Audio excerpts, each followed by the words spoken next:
একবার আসুন তো। Yes, sir. সিকিউরিটি এখন অফিসে আছে তো? Yes, sir. আপনি চর খেতে চেয়েছিলেন না? হ্যাঁ হুজুর। ওনাকে সিকিউরিটির কাছে নিয়ে যান আর কোষে কয়েকটা চর মারতে বলুন।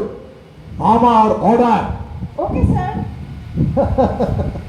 এটা মামুলি চর চেয়ে আপনি কি পাচ্ছেন, তার বদলে কি পাচ্ছেন দেখুন, যান। আসুন।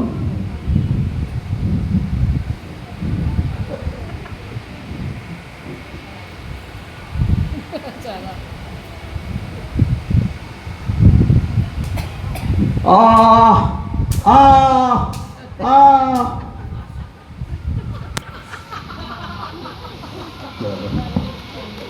কামান কিসা নাটক এখানেই শেষ হলো। আয়না দেখানোর কি করুণ পরিণতি আপনারা সবাই দেখলেন। আশা করি সবাই খুব এনজয় করেছেন নাটকটা। তো নাটকের যে শিল্পীরা তাদের সঙ্গে আমি পরিচয় করিয়ে দিচ্ছি। শ্রী অরুণাভ গাঙ্গুলি, জেলা শাসক। মিত্র শ্রী বন্দ্যোপাধ্যায়, সুব্রত বন্দ্যোপাধ্যায়।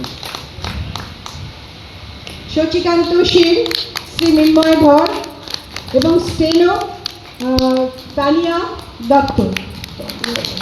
এবং সবার আগে যার নাম বলতে হয় তিনি হলেন আমাদের পরিচালক। 2 মাস অক্লান্ত পরিশ্রম করে উনি নাটকটাকে দাঁড় করিয়েছেন।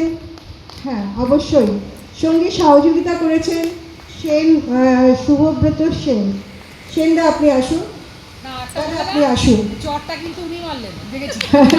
চটটা তো ডাইরেক্টর মেরেছে, এখান থেকে দেখা যায়। পরিচালক শ্রী হেমপ্রসাদ রায়কে আমরা অসংখ্য ধন্যবাদ দিই। 2 মাস অক্লান্ত পরিশ্রম করে নাটকটিকে দাঁড় করিয়েছেন।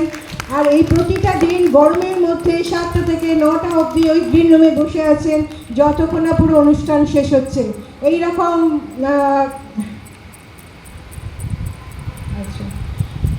এত অক্লান্ত পরিশ্রম করেছেন, এরকম ডেডিকেশন খুব কম মানুষের মধ্যে দেখা যায়। তো অসংখ্য অসংখ্য ধন্যবাদ শ্রী হেমপ্রসাদ রায় দাদাকে এবং সেই সঙ্গে শ্রী শুভব্রত সেনকে, যিনি সহযোগিতা করেছেন। নাটক শেষ হলো। কামান কিসা।